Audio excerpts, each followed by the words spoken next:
Hello cavemen. Tonight we will continue with the story of a world where the sun rises, mammoths thunder across icy valleys, and spears glint in the firelight, but you will never see any of it. You're born into darkness, not metaphorical, literal. Your eyes are open, yes, but nothing happens. No shapes, no movement, just a soft, unbroken night that never ends. Your mother holds you tighter than usual. There's a hush when your name is whispered, if they even give you one yet. You're not cursed, not exactly, but you're not celebrated either. In this tribe, where survival clings to the bones of routine and risk, being different isn't poetic, it's dangerous. You cry like any newborn, but you don't blink at shadows. You don't track the firelight, and people notice. So before you get comfortable, take a moment to like the video and subscribe to the clan, but only if you genuinely enjoy what I do here. Now dim the lights, maybe turn on a fan for that soft background hum, and let's ease into tonight's journey together. You're swaddled in stitched hides that still smell of wet fur. The cave breathes around you, damp, cool, echoing. Drips fall somewhere to the left. You don't know where left is yet, but your ears record everything. Unlike your eyes, they're busy. You know your mother's breath, shaky when others enter, fierce when someone reaches toward you without asking. Her heartbeat feels like a drum pressed to your cheek, and that rhythm becomes the first truth in your world.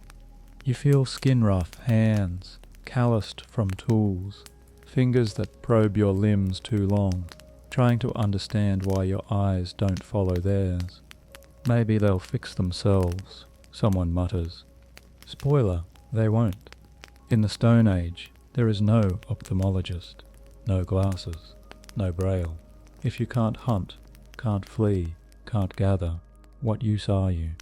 Yet you're here, breathing, listening, growing. One historical theory suggests that even in harsh prehistoric settings, disabled members, particularly children, were sometimes protected longer than we assume. Burials of children with severe deformities, like those found in Kufsir Cave, show care, not abandonment. But historians still argue whether that compassion was standard or rare exception. In your case, you get to stay, for now. Your early world is a kaleidoscope of heat and pressure. Someone presses a smooth stone into your palm, cool, rounded, dense. You don't know what it is, but you memorize it instantly. A few days later, you recognize it again by feel alone. That's your first win. Someone else rubs a rough hide against your cheek.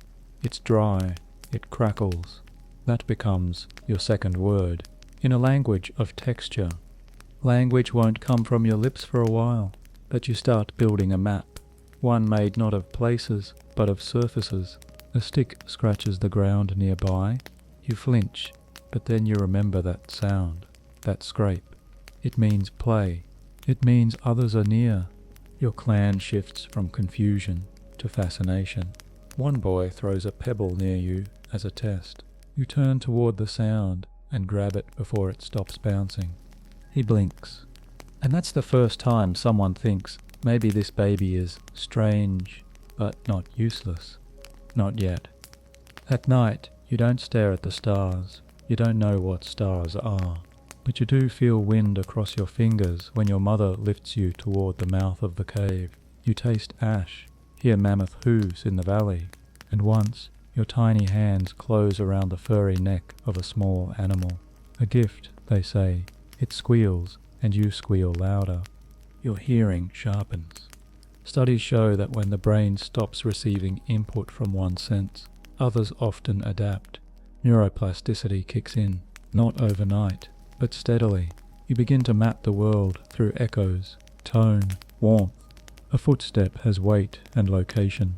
A voice is wrapped in direction and mood. And when someone lies, yes, even in the Stone Age, they speak too fast, too slow, or not at all. You catch it, your mother doesn't. That matters. Now, let's be honest.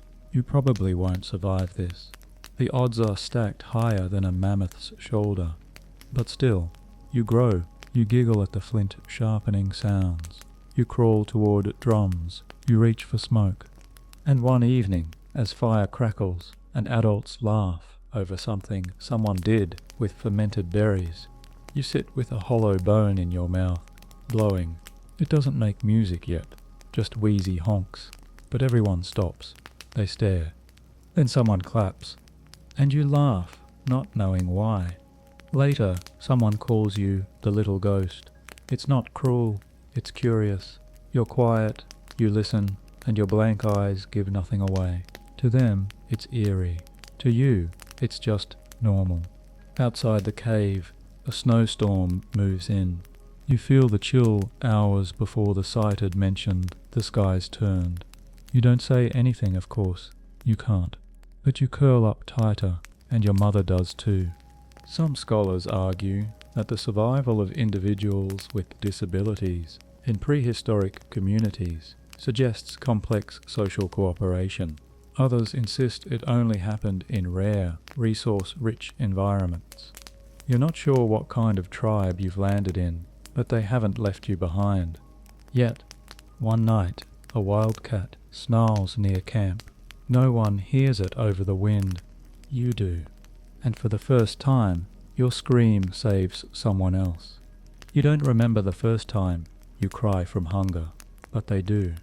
It's not a simple cry, it's different, shrill, desperate, the kind of sound that echoes into the back of the skull and stays there. The clan is used to babies wailing, but this time it cuts deeper, because it comes from you, the one who doesn't look, who doesn't watch the fire flicker, who sometimes laughs at nothing. The problem is simple. You can't find food on your own. You reach for empty space. You suckle when there's no milk. You miss what others see with a glance, and that gap between their world and yours gets wider every day. But your cries keep you alive. Your mother doesn't sleep much. Her body's thinner now. She hides you when the others argue too loudly. Some whisper that you're taking too much, that you'll never repay, that the clan needs strong bodies, not soft burdens. It's a fair point. In a world where calories are rare and danger is routine, every mouth must earn its place, and yours is still a black hole, feeding, but giving nothing back. Still, your mother fights for you. She shares half her portions. She hums into your ear when others leave, and when your tiny hands explore her face, she lets you. You learn her features, like cave walls, brow, cheekbone, lips. That's your geography. One night, she draws you in soot and spit on the wall. No eyes, just a round head with a hand reaching outward, and she smiles. Anthropologists debate whether cave paintings ever represented individuals or only mythic symbols, but maybe this time the line blurs. Maybe this blurry soot baby is you. Maybe that's how mothers bend history. The cave grows colder. You start to crawl, not gracefully, not fast, but with purpose. You bump into knees, trip over baskets, follow sounds like a moth to flame. And once, just once, you get too close to the fire. A scream, not yours, someone else's. They yank you back. Your fingers only sizzle a little, but the smell lingers. Cooked skin, damp hide, singed hair. You learn. Fire crackles in patterns. It has a voice. Now even in the dark, you know when you're near it. You begin to recognize the camp by sound signatures. Dripping water to the left, snoring elder to the right, sharpening stone somewhere in the middle, and above it all, your mother. Her voice weaves through the chaos, like a thread through beads. You follow it without question. Some of the younger children start testing you. They toss pebbles from different directions. You flinch, then giggle. It becomes a game. You name them by sound. Heavy-footed Tharn, squeaky laughing Kel, stick-dragging Pira. You can't see them, but you know them. And one afternoon, as the clan prepares for a small journey, you notice something no one else does. The wind smells wrong. It carries the scent of rot, wet fur, something sick in the air. You whimper and tug at your mother's tunic. She sniffs the air and freezes. She's learned to trust you. The hunting party reroutes. Later, they find the remains of a sick bison herd, bloated, dangerous. You saved them. That night, no one says anything, but your portion is larger. Your mother eats beside the fire, not at the edge, and someone, not her, places a warm hand on your shoulder. It's subtle, but it's the first time you feel it. Acceptance starting to root. Quirky fact for the night. Some researchers suggest that early humans may have used naturally occurring psychoactive plants, not just in rituals, but as a form of pain relief, or even sensory exploration. If true, maybe your clan sees your blindness not as a defect, but as a different kind of vision. A spirit mark, perhaps. You're too young to understand the politics of pity versus wonder, but something shifts. They no longer speak about you like a burden. Now they speak about you like a question, and questions are better than curses. You grow, your legs get stronger, you stumble less. You navigate by memory, sound, and scent. You map the world in layers, the scratchy hide that means bed, the cool curve of the stone near the entrance, the sound of air when it moves differently, thinner, faster, warning. One day you reach out to grab a falling tool before it hits the ground. No one understands how you sensed it. Neither do you. Historians still argue whether early humans believed in fate or randomness. Did they think your reflex was luck or a message? Either way, the moment stays. Echoes, becomes a story. That night, they tell tales around the fire. Stories of spirits who walk with no eyes, of children who are half in this world, half in another. You listen, and you know they're talking about you. You begin to move like smoke, not fast, not loud, but everywhere. You don't walk with confidence, you walk with caution. So refined, it starts to look like grace. Each toe tests the ground, each heel rolls down gently. You memorize the bumps and grooves of the cave floor until your feet become smarter than most people's eyes. At first they thought you were clumsy. Now they think you're quiet. There's a difference. The older boys still run. They jump rocks, wrestle, climb trees. They brag about things they've seen. A hawk's dive, the curve of a rainbow, a woman's backlit silhouette when the fire crackles just right. All beautiful things you wouldn't know. But you do know something they don't. You know that the cave has 4 echo points, that when someone whispers near the back wall, it returns softer, almost like breath.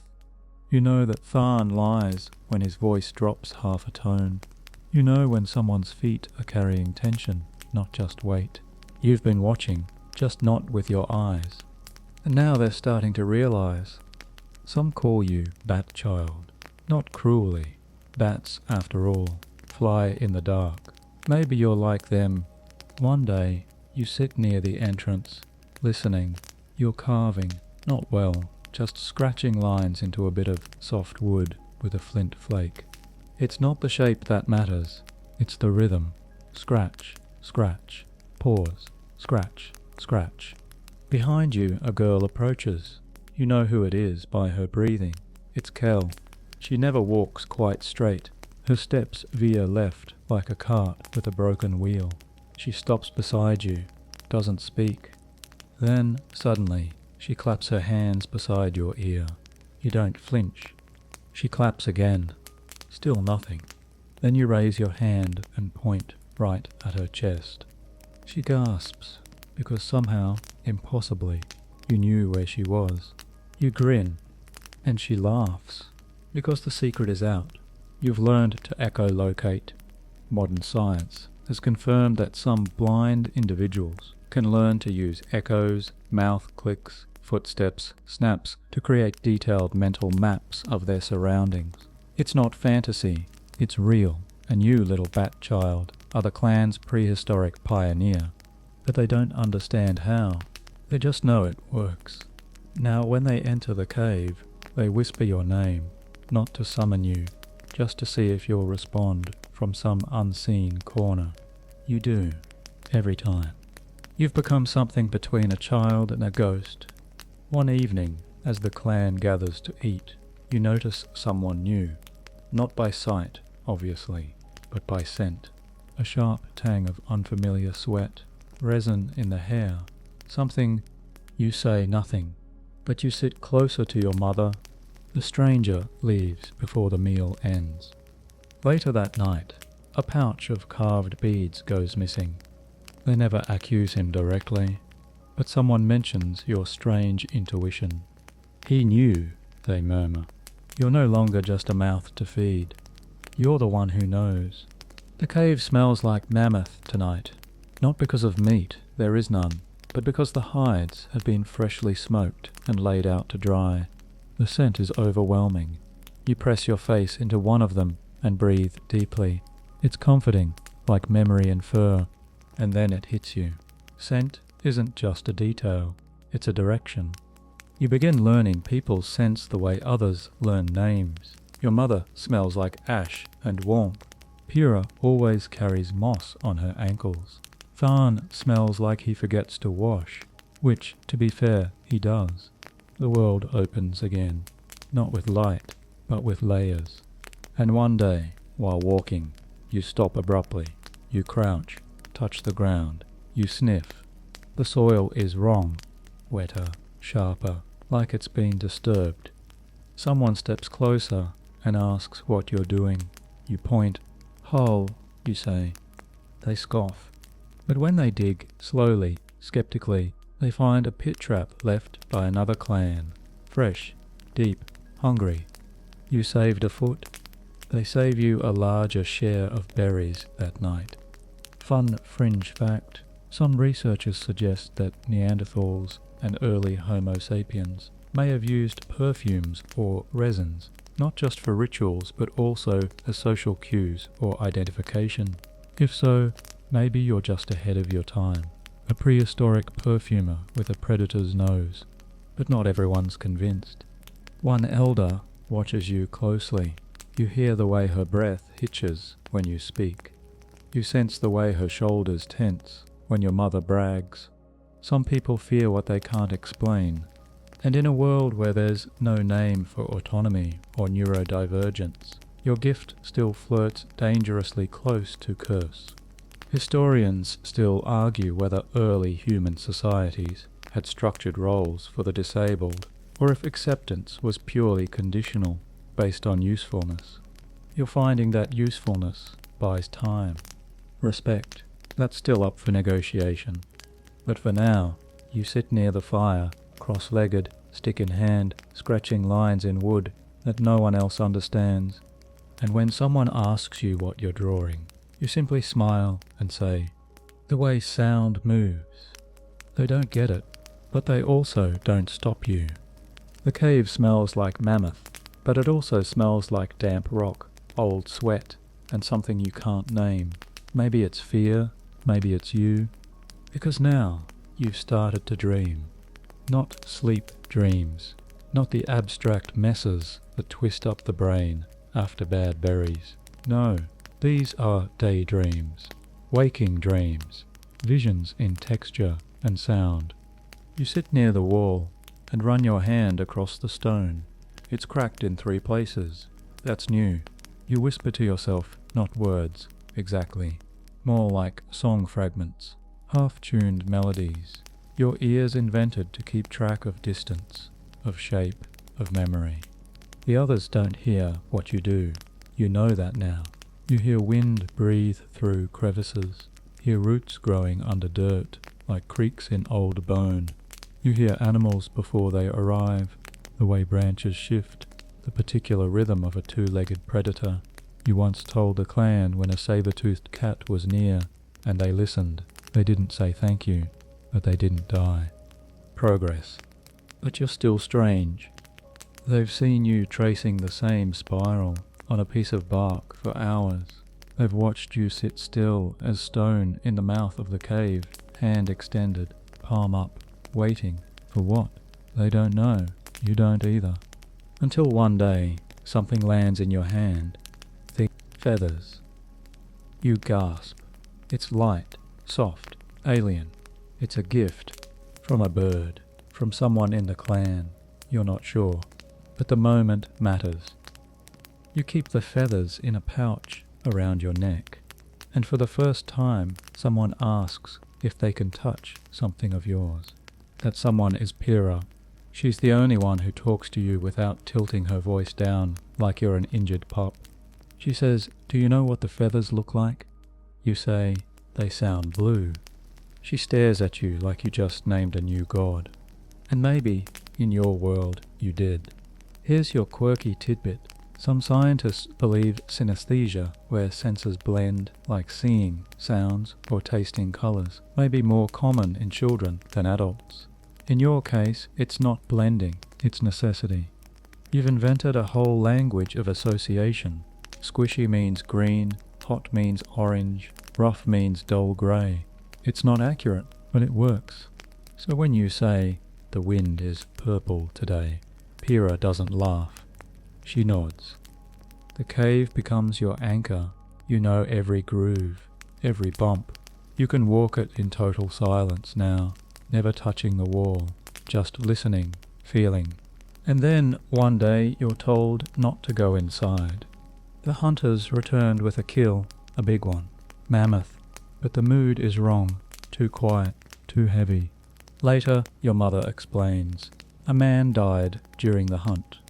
You ask, "Did he fall?" She says, "No." You ask, "Spear?" She shakes her head. Then she says, carefully, "He didn't listen." And you understand something important. In this world, not listening can be fatal. And you've been doing nothing but listening your whole life. That night, you crawl back into the cave anyway, quietly, alone. And you lay your head on the rock beside the soot baby drawing. You whisper, "I'm still here." You press your ear to the floor, and for the first time, you hear the mammoth bones crackling from the heat of the fire. You imagine the beast, massive, wrinkled, thundering, but now still, transformed, meat for the many. You feel grateful. You say "thank you" out loud, softly, and the echo that returns sounds suspiciously like "you're welcome." Historians still argue whether early humans practiced animism, believing that rocks, rivers, and beasts had spirits. There's no way to prove it, but if anyone would believe in talking echoes, it's you. The next morning, a new challenge. Rain. The sky breaks open and pours like a god, emptying their water skin.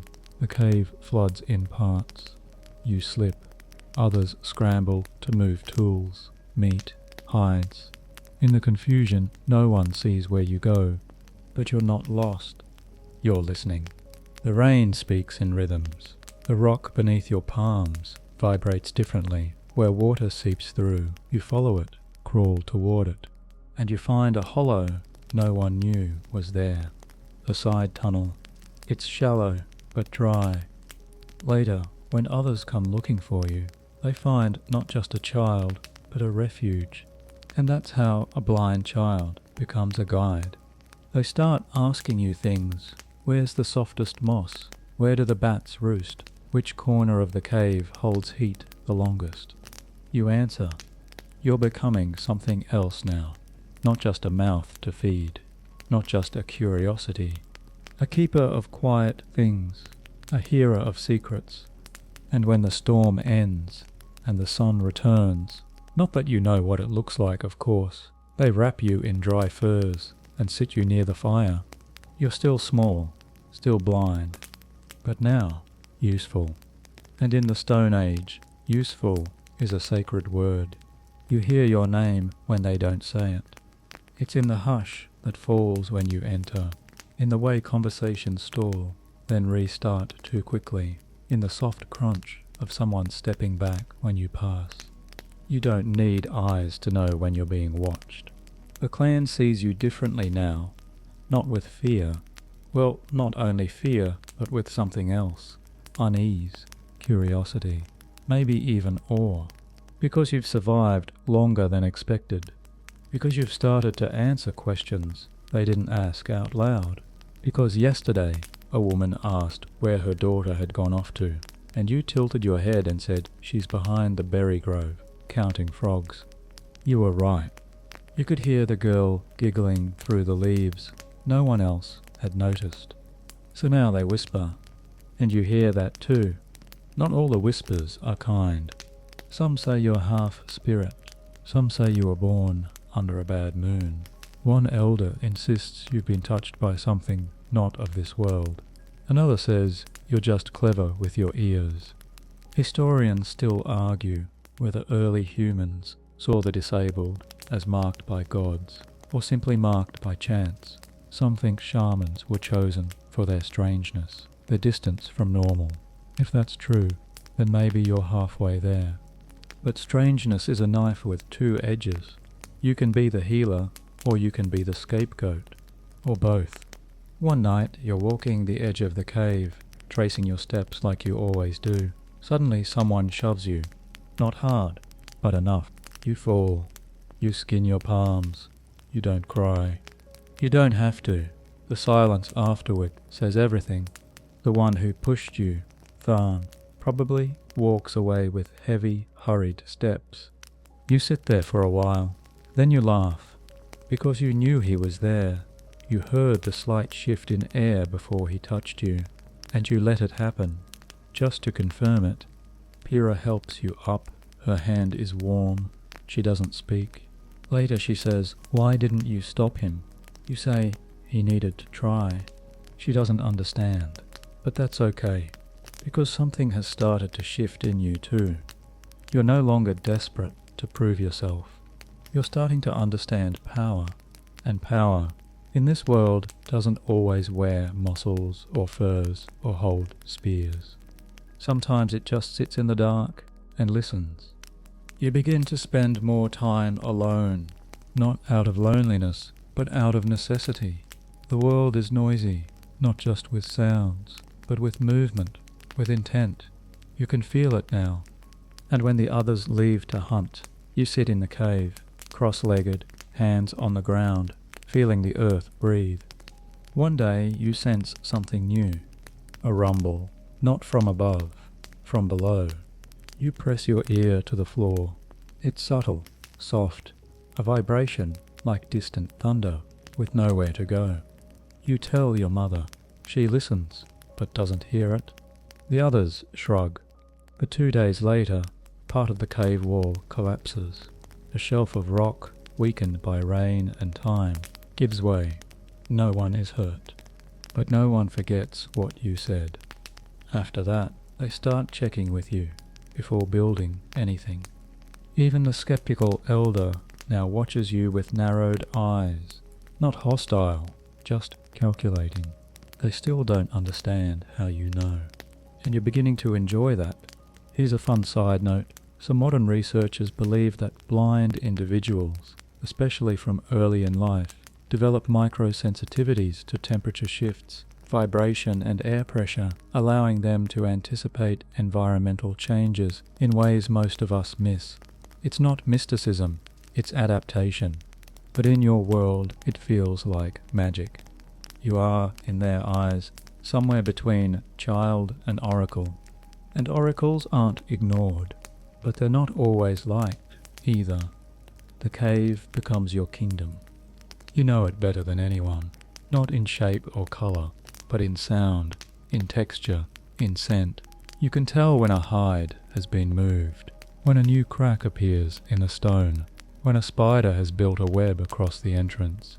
You tell stories now too, not aloud, not yet, but through rhythms, drum beats on the bone flute, taps on stone. You mimic the rain, the hooves of a frightened deer, the breathing of a sleeping child. Some nights the clan listens. They don't say it, but they do. They sit near you, quiet, let the sound wash over them, and when they leave food beside you. Not as charity, as thanks, but remember, usefulness can become dependence, and dependence breeds resentment. You've saved them once, twice, maybe 3 times, but if you ever lead them wrong, once they'll forget everything else. So you move carefully, speak only when sure, keep half your truths to yourself. Let them wonder, let them whisper. You hear it all. The first step hurts. Your heel catches on a stone. Your toes curl instinctively. The world tips, not visually, of course, but through balance, pressure, and the shifting scent of moss and clay. You fall. The mud doesn't care about your efforts. It slaps your knees, soaks your tunic, gets under your nails. You spit some out. It tastes like rot. Behind you, your mother doesn't gasp. She's stopped doing that. You fall so often, it's just part of your routine now. But today is different. Today you're learning to walk outside the cave. Not just near the mouth. Not just in the familiar circle of fire smoke and laughing children. No, this is beyond the safety ring, where roots wait like traps, and the wind carries stories you don't know yet. Your mother guides you only part of the way. You'll have to learn alone, she says gently. You nod, and then she steps back. You pause, listen. The trees hum differently than stone. Their trunks absorb sound. Their leaves rattle, not echo. The ground here is uneven, alive. A bird calls overhead, too fast for your mind to place. You take another step, and another. Each one is a risk, each one a possibility. You find a stick, tall, crooked. It speaks through touch. When it hits stone, it sings. When it hits moss, it whispers. You love it immediately. You give it a name. Crick. Yes, it clicks, and now it's your guide. Modern scholars have speculated that early blind humans may have used sticks for echolocation long before canes were formalized tools. It's not far-fetched. In a forest full of predators, your best friend may just be a crooked branch and your own stubborn feet. You start testing crick on different surfaces. Dry leaves, wet ones, mud, bone. Each sings a different note. You catalogue the music in your head. And then, suddenly, silence. You've entered a clearing.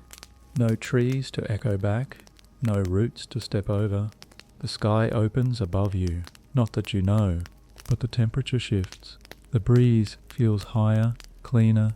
You stand still, feel your heart thumping like a mammoth drum.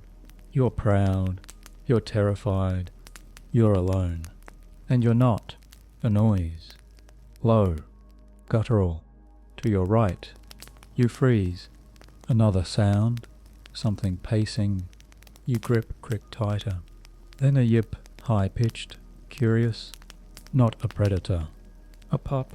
It barks again, comes closer. You kneel, slowly, hold out your hand. Wet nose. A snort. Then a lick. You laugh. It echoes. That's when you realize this dog is also alone. And like you, it has no words. Just instinct, and maybe loneliness. You sit together for hours, or maybe just minutes. Time here doesn't matter. Eventually, it follows you back. No one questions it. Dogs, after all, were already slowly becoming companions during this era. Evidence shows that early domesticated canines began as mutual scavengers before bonding with humans. Historians still argue whether it was people who tamed the dogs or dogs who tamed us. Either way, now you have each other. You name him Tap, because of the way his tail beats the ground. Tap follows you everywhere. He doesn't mind that you can't see. You don't mind that he can't talk. You learn his breath rhythms. He learns your footfalls. When you trip, he barks. When he strays, you whistle. Together, you're stronger. One day, Tharn throws a rock at you. It misses. Tap bites his ankle. Tharn cries. You don't smile. But later that night, when Pyrrha sits beside you near the fire, you offer her Crick to hold. That's how she knows you're in a good mood. Because Crick never leaves your side. The other children start asking you things now. Where are the softest leaves? How do you know when it's going to rain? How do you find Tap when he runs off?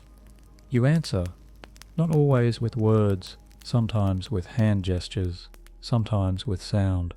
You're teaching them your language without realizing it, and they're learning. Pyrrha is the first to try your echo clicks. She fails miserably, but she laughs. You tell her it's not about hearing, it's about feeling. She doesn't fully get it, but she stops calling you Ghost Boy. Now you're just you, still strange, still blind, but strangely capable. In the Stone Age, that might just be enough. You sit close to the fire, but not for warmth. You're listening, the way it cracks, the way it hisses, the way it speaks. Flames are louder than most people realize, especially when you're not distracted by the color. You hear it all, the sharp snap of sap bursting inside green wood, the low rumble of coals rearranging, the sudden whoosh when someone tosses on dry moss. Fire tells stories, and you're learning to speak its language. The clan gathers around the flames every evening, for food, for stories, for comfort. But you're here for data. When someone new joins the circle, the fire changes. Their body shifts the air, the sound, the scent. If they're nervous, the fire reflects it. If they're angry, it flares as they toss fuel too hard.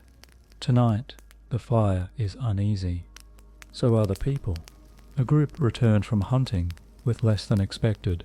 They argue about whose fault it was, who spooked the herd, who missed the shot. Words grow loud, sharp. You say nothing, but your fingers trace the patterns in the dirt beside you, tight spirals, your version of worry. Tap lies against your legs, tense. The elder's voice rises above the others. He shouts something about useless mouths, and your name floats inside the smoke like a curse. You don't react. Instead, you hum softly, a tune you invented based on the fire's rhythm. Someone hears, and that's enough, because suddenly the focus shifts. The elder's voice loses its edge. People return to chewing, grumbling into their bowls. You're still here. Your silence holds weight. Pyrrha nudges your elbow. She whispers, "You made the fire sing." You smile. She doesn't mean it literally, but maybe she should. Here's your quirky tidbit. Fire, it turns out, has unique acoustic properties depending on what's burning. Dried dung crackles differently than birchwood. Some researchers believe early humans may have used these sounds as cues, not just for safety, but to tell when food was ready or when danger was close. You've started doing the same, because once you heard a fire whimper. It was subtle, strange, wrong. You stood up and yelled, your first full yell in weeks. The clan rushed out of the cave just before the back wall collapsed from damp rot and pressure. No one talks about it, but they remember. Now, whenever fire sounds different, they look at you, not the flames. You're no longer the blind one. You're the fire listener. Historians still debate whether roles in early human communities were assigned by choice, by ability, or by survival. For you, it doesn't matter. You've found your place. One evening, a child sits beside you. She says, "Tell me the story of the first fire." You blink. You've never told stories before, not like the elders, not out loud. But you try. You say slowly, "The world was cold, and a tree was angry." The child giggles. You continue. "So the tree screamed lightning, and the lightning made a monster, a small monster, orange and hungry. We fed it wood. It gave us heat." The child's eyes go wide. "That's fire?" You nod. And for the first time your story is passed to someone else. The next day she repeats it to another child, almost word for word. Pyrrha hears it and smiles. "Your fire monster is famous now." You shrug. "It's not mine anymore." And that's how stories work. They leave you, they survive. That night you sit alone with the fire. Everyone else is asleep or nearly there. You whisper, "Tell me something." The flames pop once, twice. A breeze shifts through the mouth of the cave. And in that moment, you feel not alone, not strange, but connected. You, the fire, the cave, the earth, all part of the same slow story. All burning, all listening. You're 13 now, or something like it. No one counts years in your clan, not precisely, but your bones ache the way older boys say they do when they stretch. Your voice cracks sometimes. Your hands are larger, stronger, still blind, still strange, and now painfully aware of what you cannot do. Because the hunt is no longer a thing whispered about among adults. It's a rite, a threshold, and you're not invited. You hear the excitement in their steps, the sharpening of flint, the dry shwok sound of sinew being tied into tight loops for bows, the way they breathe before the sun rises, anxious, proud, like they're finally useful. You want to be useful too, but no one says anything. They just leave. Your mother doesn't wake you. Pyrrha doesn't say goodbye. Tap doesn't follow them. He stays with you. It stings. But you say nothing. Instead, you get up, alone. You walk the edge of the forest near the cave. Slowly, carefully, crick in one hand, the other brushing tree bark. You're not sure what you're doing. Proving something, maybe. Punishing yourself, maybe. And that's when you trip. Your foot slides on loose stones and suddenly you're tumbling. Branches slapping your face, earth rushing up to meet you. You land hard. Everything goes quiet. Tap barks from above, frantic. You take inventory. Ribs hurt, knees bruised, pride shattered, but nothing broken. You're at the bottom of a small ravine, a place no one told you about. And now you're stuck. It's steep, slippery. There's no path back up, not for you, not without help. You lie there for a while, breathing, listening. Then something brushes your leg. You freeze. It brushes again. Fur, warm, alive. You reach out, slowly. It's not tap, it's smaller. You touch a snout, whiskers, a twitching nose. Then another, and another. A den, foxes maybe, or wild dogs. One snarls softly. You pull your hand back, but you stay still. Wait, breathe. Eventually they quiet, accept your presence. You listen to their movements, their hierarchy, the way one dominates the others, the way one pup squeaks when hungry, the way the mother snorts when the wind shifts. You stay there for hours, maybe a whole day, and in that strange silence, you realize something. You're not a hunter, you're a watcher, a listener, a tracker, just not in the way they expected. Eventually, Tap returns with help. Pyrrha climbs down, cursing, laughing, crying. "You're insane," she says. You say, "I found a den." The others don't care. But Pyrrha does. She asks, "How'd you know it was there?" You say, "I didn't. It found me." She doesn't laugh this time, because she's starting to understand the truth. You have a kind of skill that can't be taught, only lived. Here's a historical wrinkle. Some theories suggest ancient tribes may have had roles for hunters of sound, individuals who didn't fight or chase, but who could detect movement, predict behavior, or signal danger. No bones confirm it, but oral traditions hint at it. Maybe you're one of those. When the hunters return, you don't greet them. You just sit near the fire and say, "The fox den, near the ravine, has 5 pups. One's injured." They stop. Someone says, "How do you know?" You shrug. Then Tap barks, twice, your signal. Everyone stares.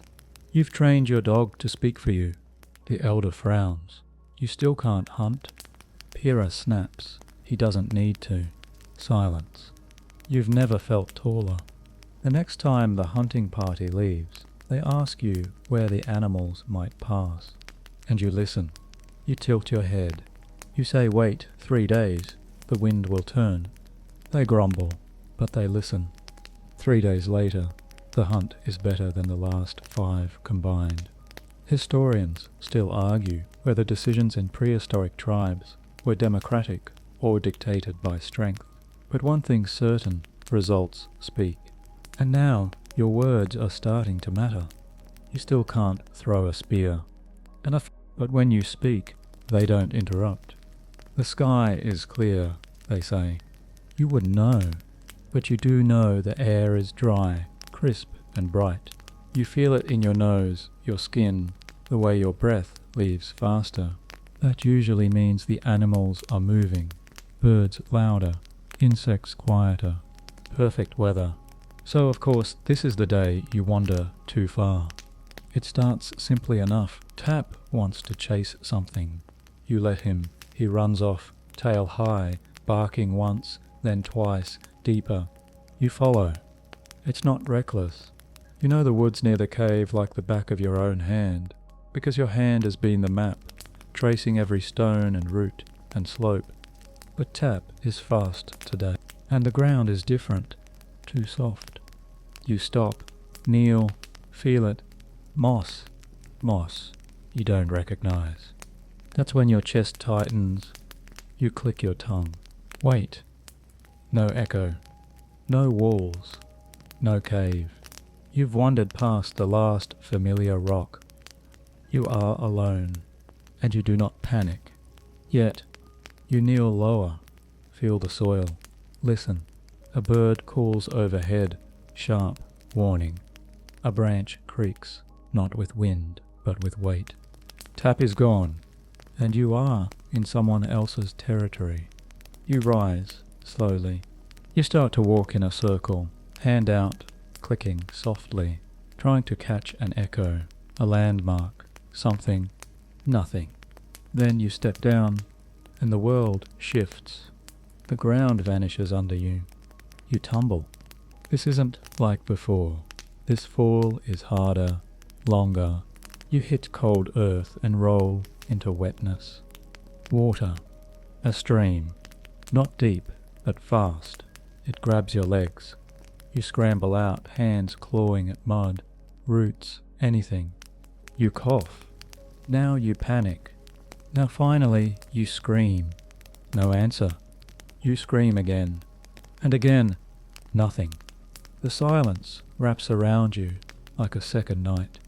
And you realize this might be it. This might be how you die. Not by fang or fire, but by simple distance. By displacement. Here's your historical reality check. Many Stone Age people who wandered off, especially the very young or disabled, simply disappeared. No rescue parties, no names carved into trees. Just loss. But you're not ready to be lost yet. You breathe slowly. You sit. And you listen. Every sound matters now. Every drip, chirp, rustle. Eventually, you hear it. A soft shuffle in the underbrush. Low, careful, deliberate. Not tap. Not prey. Something watching. You freeze. It steps closer. A predator? No. It's 2 legs. A person. You whisper. Tap. A bark. Then Pyrrha. She runs to you, gasping, furious and afraid. I followed him, she pants. He wouldn't stop. You laugh, then cry, then shake. She helps you up, and in silence, she leads you home. You don't say thank you. You don't need to. The next morning, the clan is quiet when you return. Your mother wraps you in hide. The elder looks at you, then at Pyrrha. You followed the dog? She nods. And he followed him. Another nod. The elder sighs. Then we follow him too. Not everyone agrees, but no one argues. You, the blind boy, wandered too far, and still returned. That makes you something more than survivor. That makes you guide. Here's a strange detail.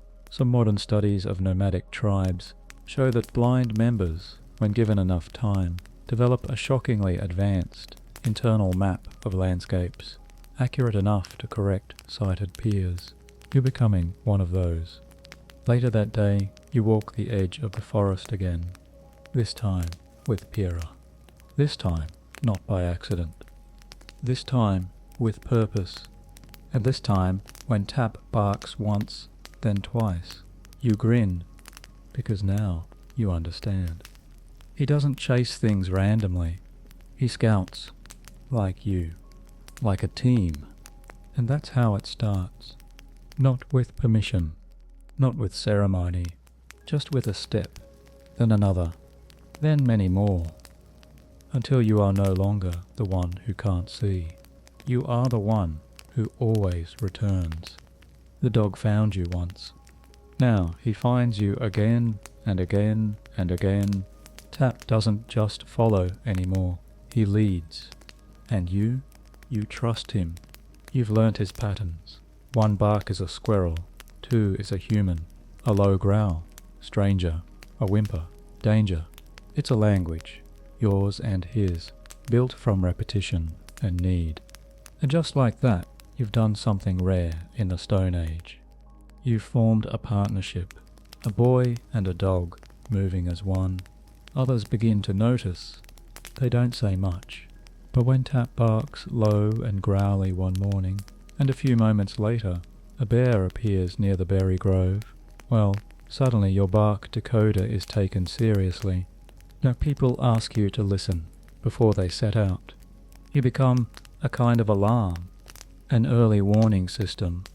Your ears, your dog, your instincts, combined, they start to matter. One morning a boy comes running, breathless. "Come quick," he says. "The shaman wants you." That's new. You don't rush. You feel your way there. Crick in one hand, Tap at your side, Pyrrha trailing behind, without saying a word. The shaman is old. Old even in cave terms. Her voice is dry moss and wet leaves. She smells like smoke and herbs and something you can't place. Something sharp, like crushed beetles. She says, "You hear things." You nod. She says, "Tell me what the wind says."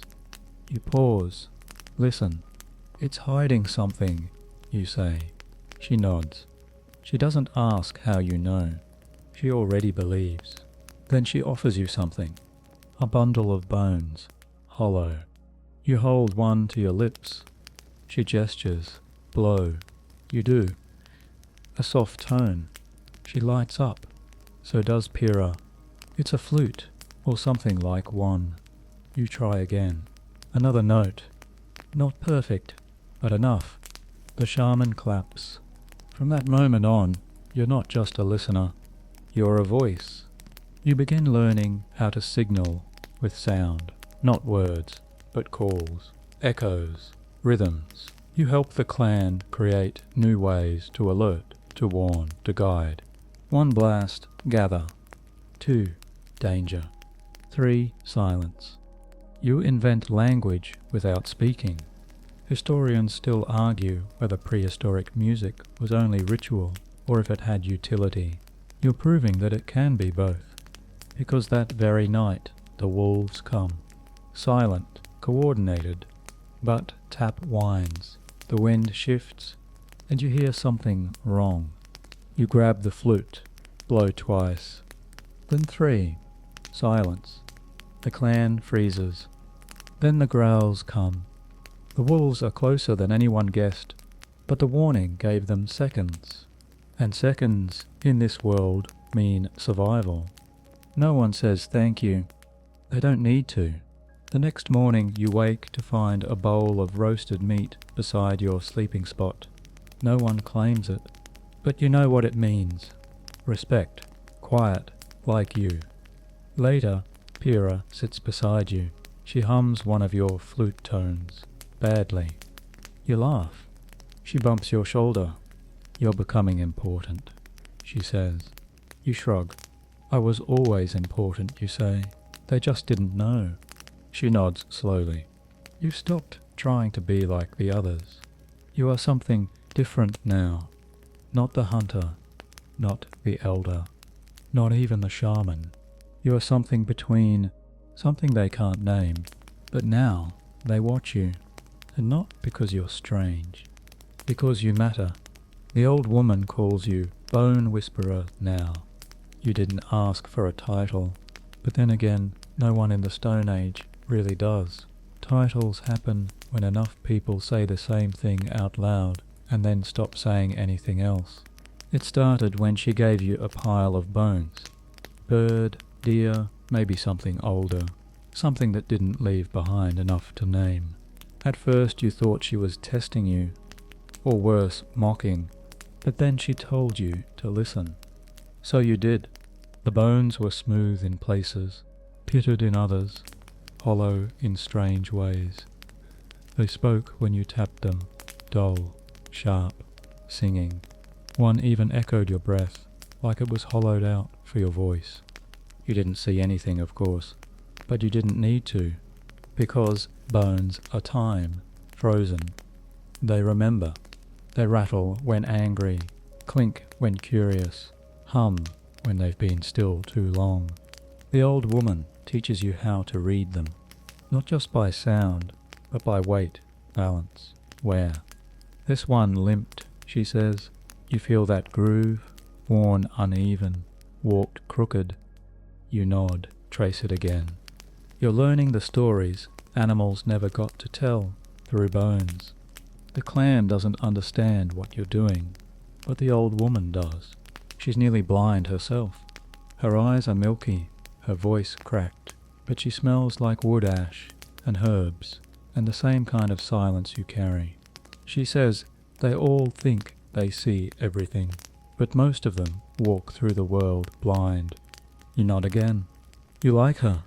She tells you things about the sky gods, the blood moon, the woman who bled for 7 winters and then turned into a bear.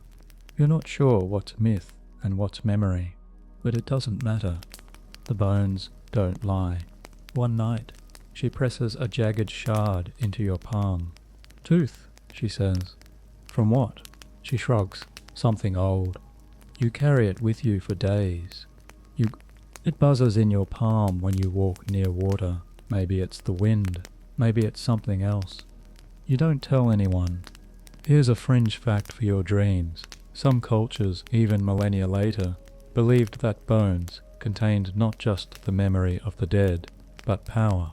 That to hold a bone was to speak with time. You're starting to believe it.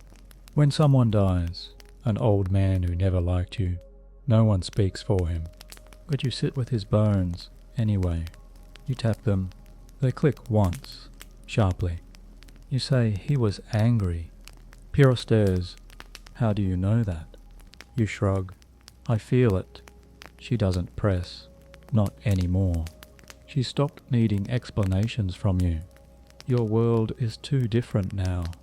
One morning, you wake up before the fire. The cave is quiet. You reach beside you. No tap. You click your tongue. Wait. Nothing. Panic flares. You stand, call once, twice, whistle. Then you hear it. A soft scrape. Not claws. Stone. You follow.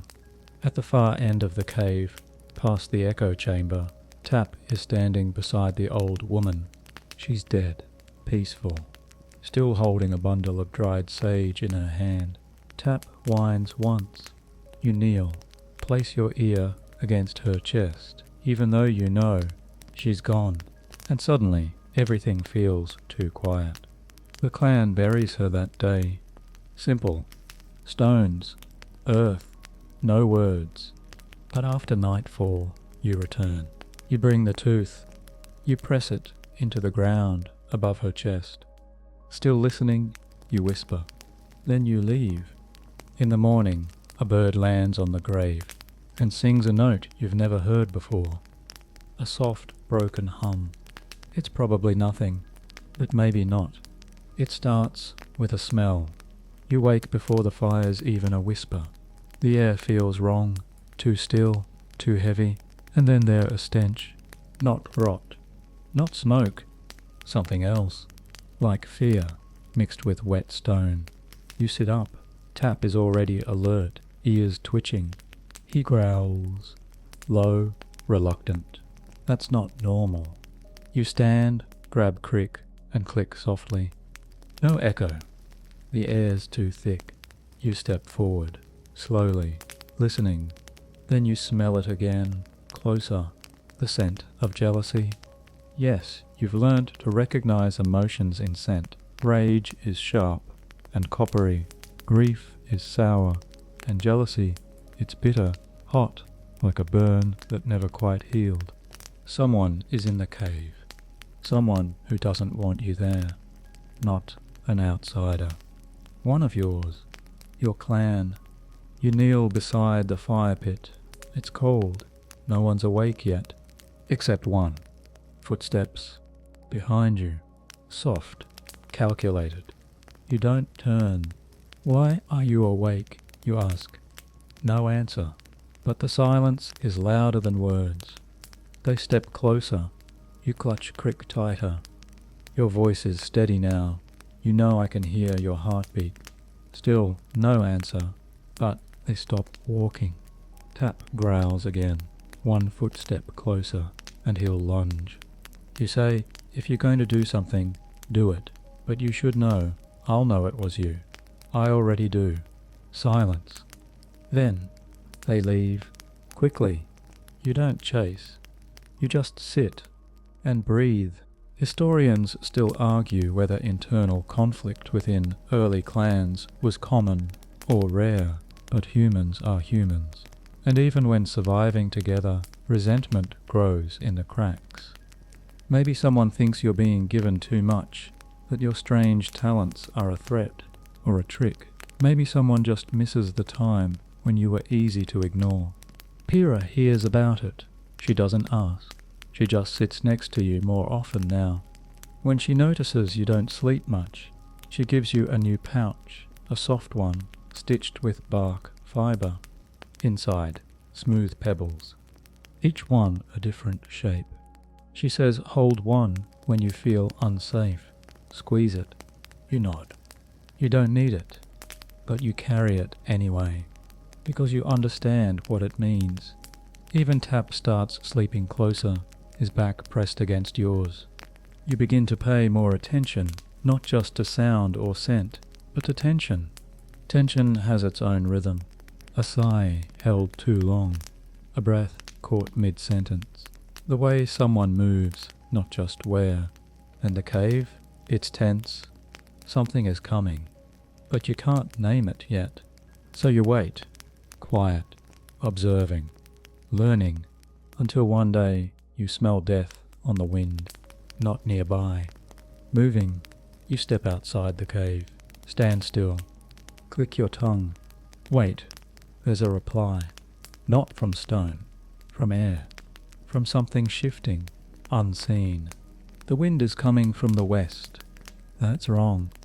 It hasn't come from the west in weeks, and now it carries rot. You return to the cave. Tell your mother first, then Pyrrha, then the elder. They frown, murmur, dismiss it, but you don't stop. You say, the air is sick. You say, something's following the wind. They don't act that day, or the next. But then the animals leave, quietly. Birds first, then deer. Even insects vanish, and suddenly everyone's listening. The elder pulls you aside. His voice is tight. What do we do? You blink. That's the first time he's asked you anything. You say, we leave. He says, where? You listen to the earth, then point east. The river talks. We follow that. That night the clan packs. Simple tools, stones, dried meat, baskets. You're not the last to leave. You're the first, leading them, and no one questions it. Not anymore. Your feet touch unfamiliar ground. It's softer here, cooler. The moss sinks deeper beneath each step. You can hear the river nearby, gurgling like a child's hiccup, constant and clear. It never stops speaking. You lead the clan toward it. No one says you're the leader. No one hands you a carved stick or paints your name on a stone, but they follow you. They stop when you stop. They shift their weight when you tilt your head, listening. It's quiet obedience, and it hums with tension because they're afraid. Afraid of what follows behind. Afraid of the scent you warned them about. And maybe afraid of you. After all, how did the blind one know? Before the birds left, before the insects went silent, before the air turned sour. You don't answer. You just keep walking. Crick taps the earth in slow, steady beats. Tap flanks you, tail low, ears high. Every few minutes he darts forward, sniffs something, returns. A scout in fur. Pira is behind you, close enough to catch you if you fall, far enough to let you lead without question. The others trail behind. Mothers with slings of dried roots, fathers with tools, children who don't yet understand why they're leaving the only cave they've ever known. The wind shifts again. You stop. Everyone stops. You whisper left. No one speaks. They veer left. That's how it is now. You say one word and they obey. It's strange power, heavy. You don't wear it like a crown. You carry it like a boulder tied to your chest. At night, you camp near the river. It sings you to sleep, but your dreams are thick and oily. You see figures in smoke. You hear your name in voices that aren't human. You wake up breathless, like you've been underwater. The old shaman used to say dreams are how the earth speaks to the blind. Maybe she was right. You don't tell anyone. Instead, you sit by the fire and run your fingers over the bones you brought with you. Some clean, some cracked, one from her collection. You tap them. One rings like a bell. You hum. Pira joins you, humming the same note. Together it becomes a song. Low, subtle, not meant to entertain, meant to anchor. The clan relaxes. It's not magic, but it feels like it. Here's your quirky detail for the night. In many indigenous cultures, including early Arctic and Australian peoples, songlines were used to navigate the land.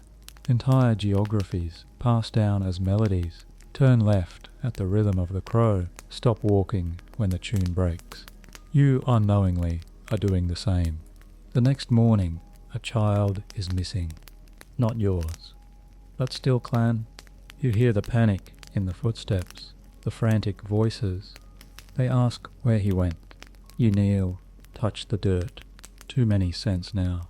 Ash, sweat, river water. But one small footprint, still fresh. You say, east, downhill. They don't ask how. They just run. They find him near the riverbank, safe, just wandering, laughing. And that's when someone calls you a name out loud. Not blind one, not fire listener. They say guide. The word sticks. You don't smile, but you feel something settle in your chest, like a stone placed in the right spot. Later that night, a different elder pulls you aside. He smells like crushed bark and doubt. He says you scare people. You nod. He says, but we need you. You nod again. He grunts, leaves.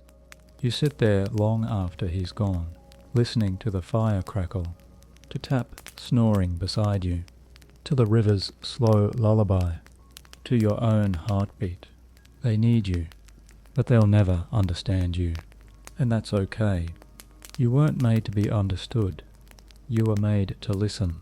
The sound comes in your sleep, not a dream, or not a thought.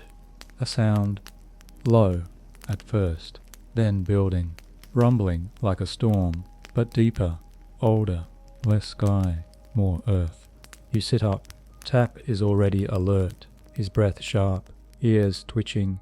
You tilt your head. The sound is coming from beneath you. A groan in the stone. You press your palm to the ground. It vibrates. You don't wait. You stand, barefoot, silent, and call Pyrrha by name. She's awake in an instant. She knows by your tone that it's serious. You say only one word, move. She doesn't question. Moments later, the others wake to your footsteps. You don't raise your voice, you don't shout. You just say the cave is sick. They hesitate. You say the ground is warning us. The elder asks, how do you know? You tap your foot once hard. The echo dies too quickly. The sound is swallowed, like something hungry waits beneath. And finally someone says, we leave, now. Within moments, the clan is moving, half asleep, some barefoot, some dragging hides and baskets behind them. You guide them toward higher ground, away from the cave, away from the noise. You count their footsteps. You listen for any gaps in the rhythm. Everyone moves as one, and just as you crest the nearby hill, it happened, the roar. The ground behind you splits like a beast, howling from below. Stone crashes inward. You can't see it, but you feel it. Air rushes past, dust, smoke, the sound of memory crumbling. Your home is gone. Gone. You don't speak. No one does. The silence is deafening. The elder sits beside you and says, how? You whisper, it warned me. And for the first time, he doesn't ask what you mean. He just nods. The clan sits around the new fire that night, on flat earth, under open stars. They don't say the cave's name, they don't sing, but they survive. Because of you. Some historians argue about whether caves were ever truly homes, or simply shelters passed through. But to the people who drew on their walls, who birthed children in the same corners where they buried their dead, caves were sacred. You feel the loss, not as fire and rock, but as memory. You had mapped every inch of that cave, with your feet, your fingers, your sounds. Now it's gone. That's a kind of death, but you don't mourn loudly. You mourn through motion. You begin scouting. Every morning, tap follows. You walk wider circles each day, using sound to find safety. The way the wind returns your whistle in 2 beats instead of 3. The way the earth feels beneath your toes, too loose, too cracked, too eager to fall apart. You're searching for a new cave, a new map. And then one morning you hear it. The song, not from an animal, not from water, but from stone. A hum, subtle, faint, a tone that feels like it came from inside your ribs. You walk toward it. Every step makes the air thicker, more certain. And then your cane hits something hard, cold, curved, a wall. You press your hand to it. It's dry, stable, slightly hollow behind. You knock. Thunk. You click. The echo returns. Full, round, perfect. A chamber. You smile. Found it. You whisper. The others gather behind you. One by one, they enter. They marvel. It's wide, stable, safe. And when you step to the center and speak, the cave answers. A perfect ringing tone. You've brought them home, not back to what was, but to something new. And this time, you chose it. That night, the fire burns higher. The food tastes warmer, and someone, Pyrrha, probably paints your outline on the wall. No eyes, but the hand is raised, as if listening, as if welcoming. You fall asleep with stone behind your back, and tap curled against your feet. And for the first time, your dreams are quiet. The new cave sings. Not with voices, with shape. Every step inside echoes in ways you've never heard before, like the walls were made to reply. When someone laughs, it travels in loops. When the fire pops, it dances across the chamber like footsteps on water. And when you hum, the cave hums back. Not loudly, but just enough to let you know it remembers. You spend hours walking its interior, crick tapping, tap beside you, Pyrrha following, at a distance, her breath soft, respectful. You find a spot where the wind sneaks in from above. A crack, a skylight, they say. You can't see it, but you feel the air move over your skin like a blessing. And under that crack, the sound of the river shifting. You kneel, press your ear to the stone. It's not rushing, it's swelling. You whisper, the river's moving. Pyrrha frowns. It always moves. You shake your head. No, it's different. It's rising. She listens, says nothing. But the next day, she tells the elder. And 2 days later, when the rains come early and the river floods low ground, you're already on high stone. They don't doubt you anymore. They just ask when to fish, where to sleep, which herbs are safe, who's hiding something. Yes, even that, because you've started to feel people, not just know their voices or their footfalls.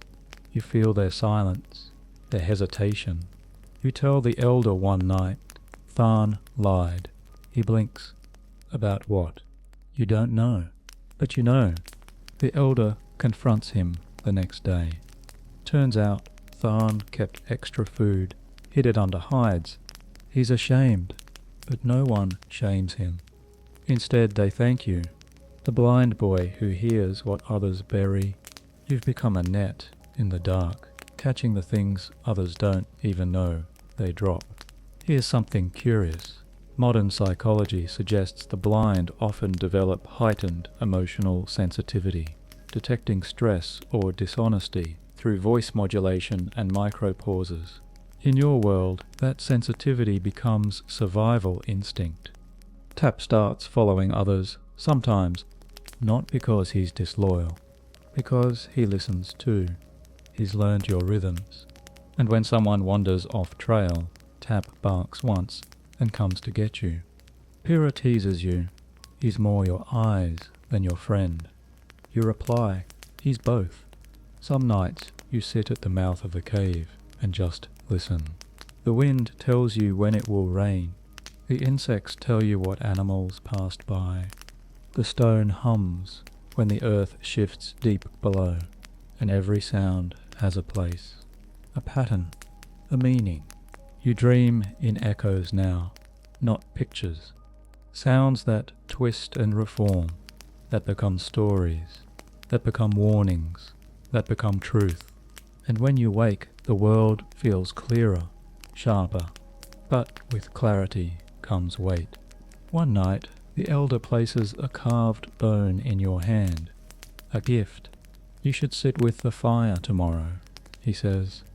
You frown. I always do. He shakes his head. No, in my place. That's not nothing. That's power. You sit there the next night, where the leader usually sits. Others glance at you, then away. Tap curls at your feet. Crick rests beside you. You say nothing, just hum a low, steady tone. And the fire seems to steady. Later, a child sits beside you. Asks, do you ever wish you could see? You pause. Then answer, no, I already do, just not like you. She doesn't understand, but she nods anyway, because even a child knows. You see more than most ever will. The ground is changing beneath you. Not literally, though the earth does shift as it always has, but socially, you feel it in the pauses before people speak to you now, in the way they offer information before you ask, in the way they wait for you to respond, even when the question wasn't yours. Respect is a sound, and you're finally fluent in it. You don't seek power, but it seeks you. Slowly, inevitably, because people follow consistency, and you have become something unshakable in a world that always shakes. You're not just the one who hears. You're the one who listens and then acts. Which is why, when a child goes missing again, no one hesitates. They come to you. She was chasing a rabbit, the mother says, voice cracking. She always chases things. You ask for her name. Len. You nod, then kneel. You tap the earth. Feel the wind. Run your hand along the ground where she last stood. Then you listen, longer than they expect. You rise. She's not far, but she's scared.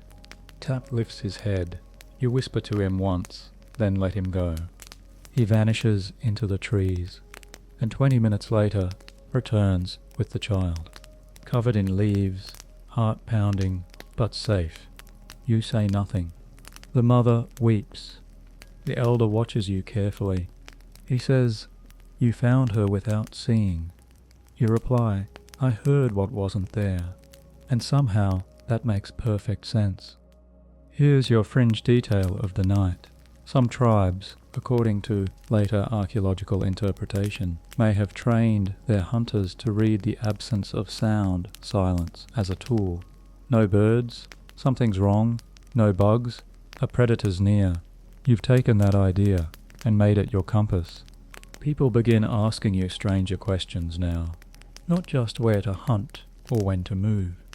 They ask why they dream, what it means when their bones ache before rain, whether the moon will full. You never say, "I don't know." You say things like, "It hasn't decided yet," or "Ask again when the wind changes." And they believe you, because belief doesn't require proof. It requires rhythm. And your rhythm has been steady for years. Even those who once doubted you, Tharn especially, begin treating you differently. He sits beside you one night. He clears his throat.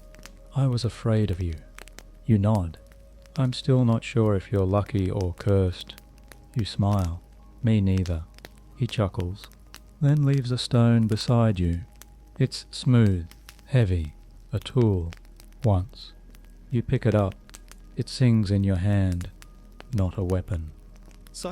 A memory, a peace offering. Tap presses his snout against it once, then curls at your feet. That's good enough for you. Pyrrha, now taller, now quieter, watches you as you work. "You're becoming the stone we all step on," she says one day. It's a compliment, but you hear the warning in it too. Stones are useful until they're in the way, so you remain helpful, but light. You advise, but don't command. You teach, but don't demand. You whisper and let others shout. And still they follow, because in a world without maps, without letters, without scripts, you are navigation.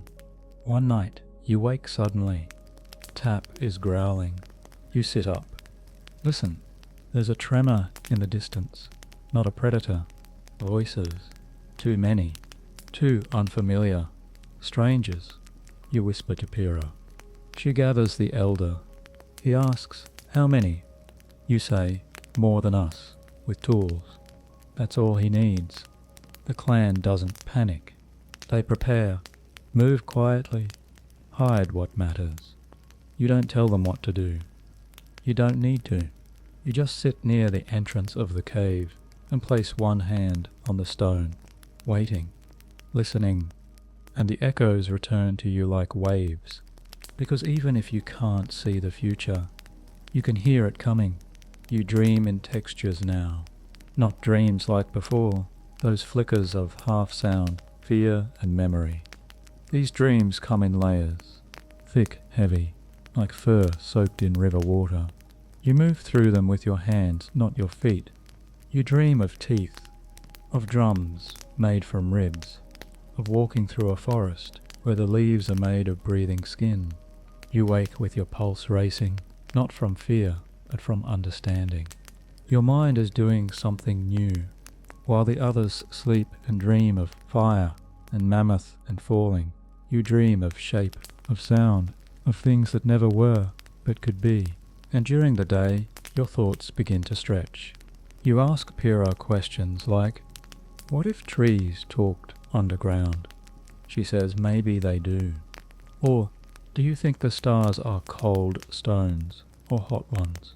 She pauses, then answers, "They feel cold, but they must be burning, right? To be so far and still touch us?" And that's when you realize You're not just listening to the world anymore. You're starting to imagine it. And imagination, that's dangerous and powerful. Your mind is building shapes out of echoes. You sit by the river and trace lines in the dirt, your own symbols, not the clan's usual marks. Yours, a new pattern of thoughts. Not everyone understands. The elder sees your carvings and frowns. These mean something, he asks. You nod. What? You say, they mean I'm remembering what hasn't happened yet. He walks away, but not before muttering, strange boy. Pyra says, he's afraid. You say, he should be, because what happens next proves it. You begin to feel when things are coming. Not sense, feel. A pressure in your ribs before the sky cracks. A metallic taste on your tongue before an argument breaks out. A tightness in your palm before a child falls from a ledge. Your body is turning into an instrument for the future. It scares you sometimes, but more than that, it fascinates you. You start to spend more time alone, walking the edges of the forest, listening to the birds, not for their songs, but for what they're not saying. You map the silences, the dead spaces, and in one of those you find something, a tree, split in two, not by lightning, not by age, by hands, tools, not yours. You smell the sap, the metal, the unfamiliar sweat. You crouch, whisper to tap. He growls low. You follow. You find more signs. Footprints. Shallow, quick, cautious. You return home and say just 3 words. They are close. The elder readies the cave. The clan prepares again. You sit by the fire and whisper to the bones of the old shaman. What would you do? The fire doesn't answer, but your dreams do. That night you dream of a wall of sound, not a real one. A wall between you and something else. Something angry, loud, fast. You wake sweating. You don't tell anyone. You just take your place by the mouth of the cave. Crick in hand, tap at your side, listening. Or here's a scholarly debate for dessert. Some argue that prehistoric humans may have relied heavily on dream interpretation for decision-making. Others believe dreams were private, not shared. In your case, your dreams are becoming your compass. And now, they're pointing toward something big. Something not here yet, but close. They come at dusk. Not loud. Not all at once. But you hear them anyway. First a footstep, too cautious. Then the sound of branches snapping where no animal would step. Then a breath sharp, nasal, unfamiliar. You sit on the ground, near the fire, eyes closed, crick across your knees. Tap is rigid beside you, growling low, but not barking. Not yet. Pyrrha kneels beside you. Now. You nod. Now. The elder gives the signal. The clan moves into shadow. Quiet, practiced. You're not warriors, but you've learned to listen together, to move like water, to hide like smoke. Then the strangers appear. You hear them before the others see them. 6, maybe 7. Their voices are clipped, hurried, not from around here. Their breath smells like bitter leaves and cooked meat. One has a limp, one drags something heavy. One coughs often. They don't know you're listening. They don't know you know. You know. The elder steps out, arms raised in peace. He says the traditional words, offers food, shelter, fire. The strangers pause. Then reply, but their voices are wrong. Too slick, too polite. You whisper to Pyrrha, they're lying. She doesn't flinch. You tap your cane once, then again, a rhythm you taught her. She repeats it behind her back. The others scatter, not in fear, in position. Because this isn't your first threat. You stay seated, still, until one of the strangers spots you. What's with him? The elder says, our listener. The stranger snorts. Blind? Yes. That's cute. You tilt your head. You smell like rust. He stops. What? You speak again. Calm. Even. You sharpened a blade recently, but not yours. Someone else's. He stiffens. You continue. And you lost blood 2 days ago from your hand. Silence. One of the others mutters, "How does he?" The leader snaps, quiet, but it's too late. Now they're unsettled, and that's when you stand. You tap the ground once. From the shadows, the clan responds. You say, "You came for something." No one denies it. You add that you didn't expect us to be ready. They still. Then one speaks, not the leader. A younger voice. "We thought you'd be gone. We thought the stories were just stories." You say nothing. Tap growls. Pyrrha steps beside you. The leader finally says, "We won't stay." You say, "Good." They back away. They leave, and the forest is quiet again. The elder exhales. He looks at you. They feared you. You nod. They should. Because in a world where most people lead by force, you've learned to lead by certainty. They thought blindness meant weakness. You turned it into dominance. Here's your odd historical tidbit. Some evidence suggests early encounters between clans were not always violent, but full of tension. Power was not shown through muscle, but through mystery, through showing you knew something the others didn't. That night, no one talks much. They just place food beside you, not as a thank you, as recognition. The stranger's words stay with you though. They called you story, which means others are talking. Tales of a blind boy with a dog who hears things no one else can, who speaks in rhythms and sleeps with one ear to the dirt, who leads without ever looking. You're not just known, you're spreading. You lie back on the cool stone floor of the cave. Tap curls beside you. You say softly, "Let them tell stories." And the cave, in its perfect silence, hums in agreement. You wake with smoke in your mouth, but not from fire, from distance. Something burns far away, but large, not a cooking fire, not even a campfire. Something intentional. You sit up. The wind carries the scent like a thread through your ribs. Acrid, heavy, plant smoke. Yes, but tainted with fur, fat, something you shouldn't smell in the morning air. Tap is already alert. Hera appears seconds later. Before she speaks, you nod. I know. She crouches. North. You point. West. Closer to the old riverbank. Within the hour, scouts return with news. A massive fire unnatural, with signs of struggle nearby. A rival clan maybe. A warning. You've grown used to being the one they ask, but today they don't even ask. They just gather. They wait for you to speak. You walk into the center of the clearing and place your hand on the ground. Still warm, not from the sun, from beneath. The wind brought it here, you say, but it wasn't meant for us. The elder asks, will it be? You nod.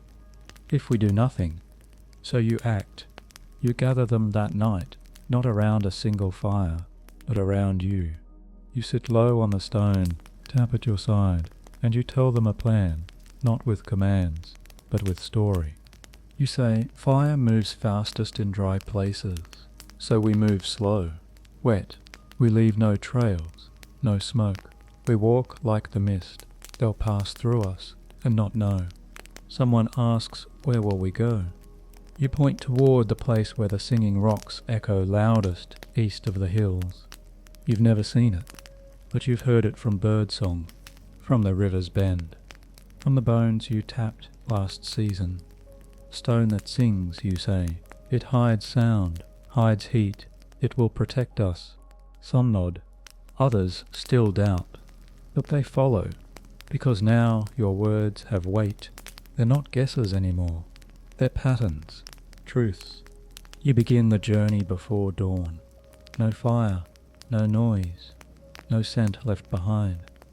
Tap leads, you follow. Crick clicks softly in your palm, the others fall into rhythm. Each footstep is placed like a prayer. By nightfall, you find it. The rock. It hums when the wind pushes through cracks. It drinks noise. You are right. Again, and still, you don't gloat. You just sit and listen. Here's a lesser-known archaeological theory. Some ancient settlements were placed not only for safety or food, but for acoustic properties. The way sound carried or was muffled. A natural stealth advantage. You've discovered that without knowing the theory, just by feeling it. That night, the stars are louder than usual. Not literally, but the sky breathes louder when you've been holding your breath for days. Pyrrha leans beside you. Do you think they'll come after us? You answer slowly, no, because they're chasing the sound of fear. She frowns. And we're not afraid? You tilt your head. We are, but we're quiet about it. You lie back, arms folded under your head. Tap curls on your chest. The ground beneath you feels calm. You whisper, we're safe, for now. And for once, the cave says nothing back. Not because it disagrees, but because even stone knows when to stay silent. You hear the rain before anyone feels it. It's soft at first, like someone drumming lightly on the skin of the world. You raise your chin, nose twitching, tap follows suit. The wind carries a sweetness, new leaves, distant flowers, water on stone. You whisper to Pyrrha. It begins. She doesn't ask what. She just nods and starts gathering the hides. By the time the first drop touches the elder's shoulder, you're already sitting beneath the sloped stone at the entrance of the new cave, counting the delay between flash and thunder. 1, 2, 3. It's not close yet, but it's coming, and with it something else, because when rain falls this heavily, it uncovers things. It loosens roots, shifts ground, washes over bones and memories alike. The storm breaks after nightfall. The sky collapses. The river screams in its bed, trees groan, wind tears through the branches like 1,000 voices arguing all at once. But inside the cave, you're calm. You've already reinforced the entry with damp moss and heavy stones.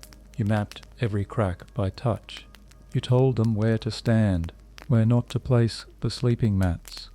They listened, and when the roof doesn't collapse, they know why. By morning, the forest is a different thing entirely. New streams snake where there were none. Trails have vanished, footprints erased, and in the mud outside the cave, a shape. You find it with your foot. Long, curved, hollow, a horn. Old, cracked, almost fossilized. You call the elder. He crouches beside you. You know what this is. You shake your head. No, but the earth wanted us to find it. He grunts.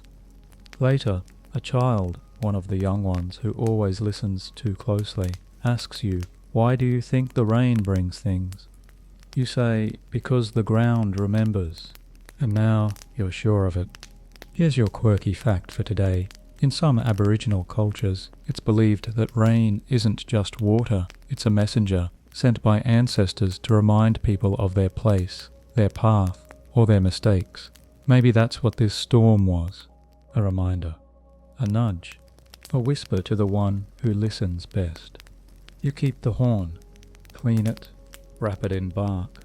It makes no sound when you blow through it. Not yet. But it feels like sound waiting to happen. Like memory in solid form. You sleep with it beside you. You dream that night, not in sounds, or pressure, or wind, but in words, clear, spoken, not yours. She will follow you soon. You wake. You don't tell anyone. Not even Pyrrha, but you begin to listen for a new rhythm.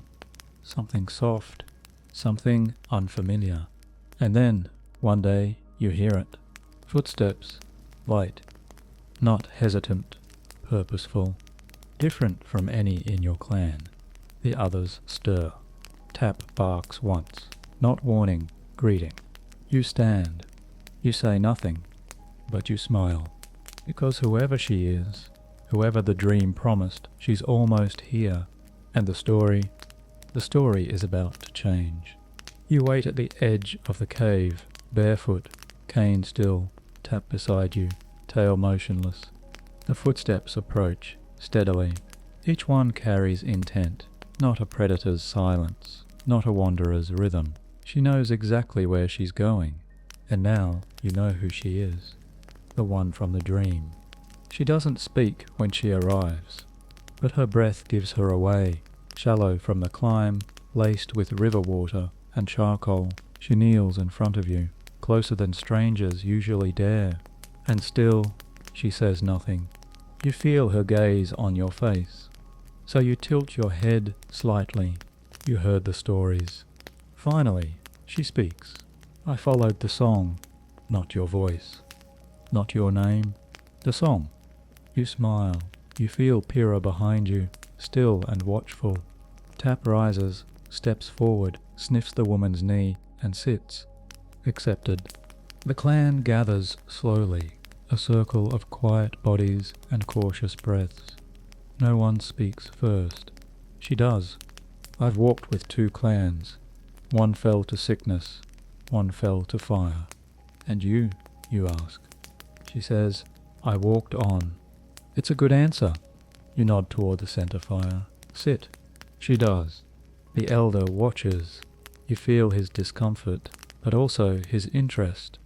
She brings out a pouch, woven, tight, smooth, sets it down, inside. Seeds, dried ones, rare. Trade, she offers, but you know it's not about the seeds, it's about knowledge, and legacy, and belonging. You say, what do you want? She answers with no hesitation, I want to learn how you hear. There's silence, then laughter, not cruel, just surprised. Pyrrha says softly, he doesn't teach. You say, not yet. The stranger says, then I'll wait. She stays. Days pass. She doesn't ask questions at first. She observes, listens, and slowly you begin to show her not how to hear like you do, but how to trust the hearing she already has. You teach her the stones that ring when the air is dry. You show her how Tap speaks in tail, not bark. You explain how the river's sound changes when fish pass through in large numbers. And every night she adds a new rhythm to her walk. She's not blind, but she's learning to listen like you. And that makes all the difference. Here's your fringe fact. In some early cultures, mentorship wasn't structured. There were no apprenticeships, just attention.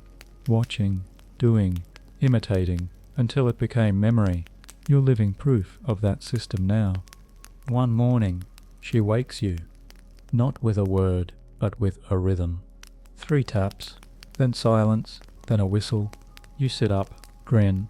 Northwest, you say. She nods. A deer. She heard it before anyone else. She's learning fast. At night, she sits by the fire and tells a story, a true one, about a boy who sang to trees and never spoke to people. But when he disappeared, the forest stopped growing. And now, she's telling you. You ask, what happened to the boy? She replies, he became the root. The clan nods. You say, that's not a story. She smiles. I know. She's not replacing you. She's becoming another voice. And in a world of silence and danger and darkness, one voice is never enough. You fall asleep that night to the sound of 2 people breathing beside you. Pyrrha on your left, the stranger on your right, and Tap steady between them both. The fire cracks. The wind shifts.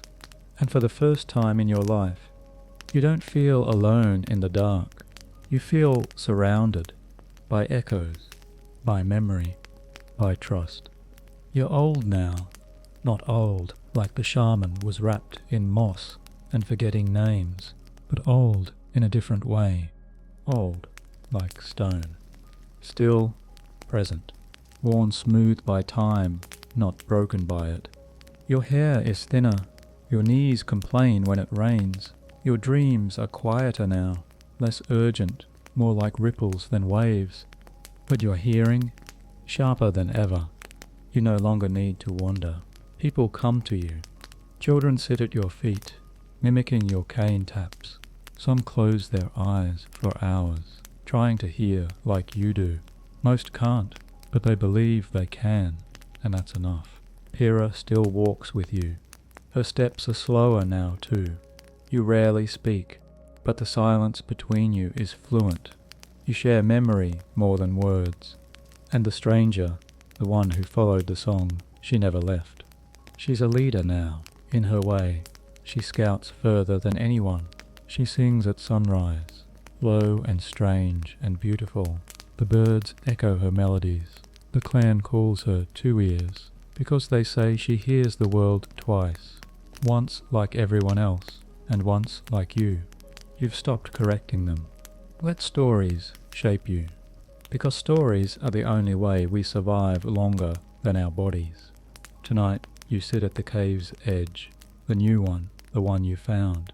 Children are gathered behind you. Tap is long gone now, buried near the old river trail, but his pups still roam the camp. One of them sleeps at your feet now, same brindle fur, same heavy breath. The stars blink above. You've never seen them, but you've heard their stories 100 times. And that's better, because you see them in detail, in voice, in shape, in emotion. Someone asks you, "Are you afraid of dying?" You smile, "No." Why? You tilt your head, breathe in the stone-rich air. "Because I was never supposed to live." That gets a laugh, but it's true. Remember, you were born blind, into a world where every step could kill you, where sight meant survival, where food was earned with spears, not sound.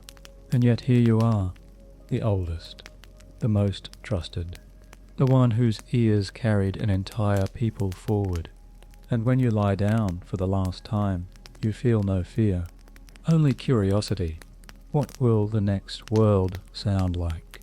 Will the ground still hum? Will wine still sing in cracks? Will the dead still whisper if you press your head against their bones? You stretch your fingers. Someone takes your hand. Not Pyrrha, not the stranger, the child.